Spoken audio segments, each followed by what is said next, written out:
Good morning. Today we are going to our fourth chapter, Evolution of Communication. We communicate with others by speaking, writing, seeing, reading, and through our actions. When the school bell rings, we know that the period in the class has just begun or has come to an end. And the first topic is early methods of communication. Early men communicated by making different sounds like bird sound and through sign. In those days, sending messages across long distances was difficult.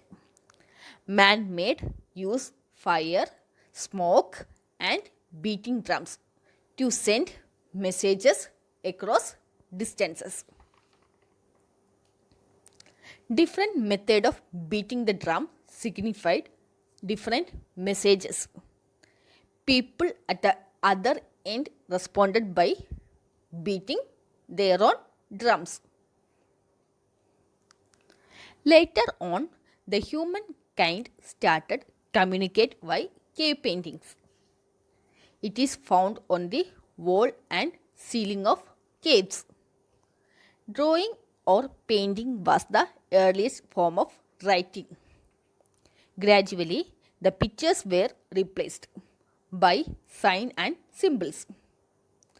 In the beginning, people used a pictographic script to write messages. In the olden days, messages was sent from place to place through pigeons.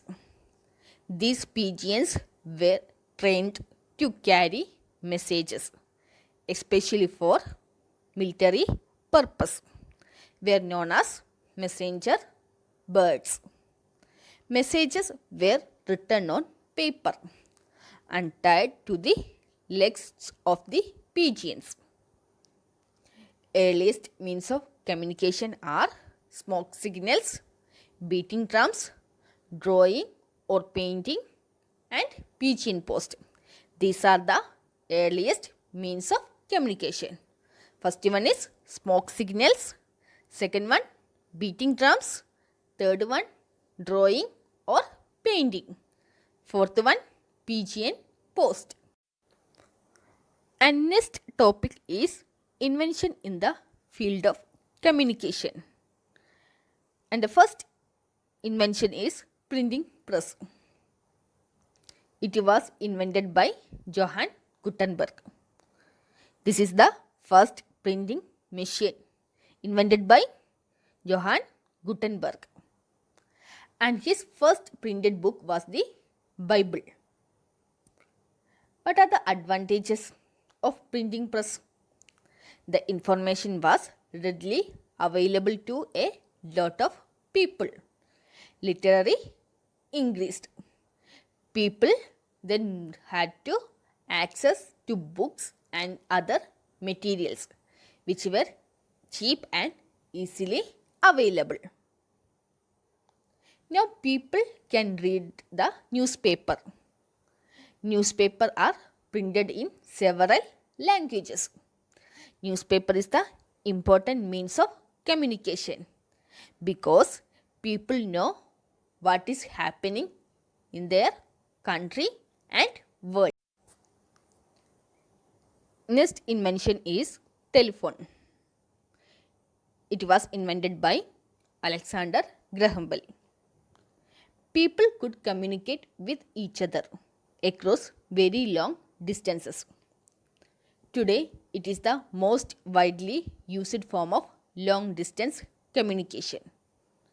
Most of us carry along mobile or cell phones wherever we go.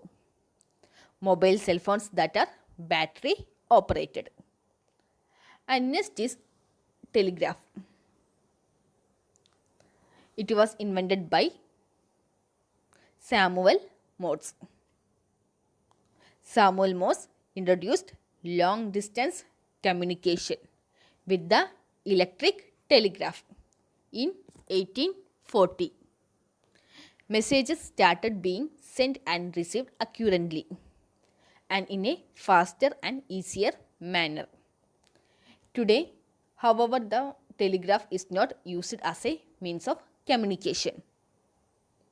I hope you got a clear idea about this topic. Thank you.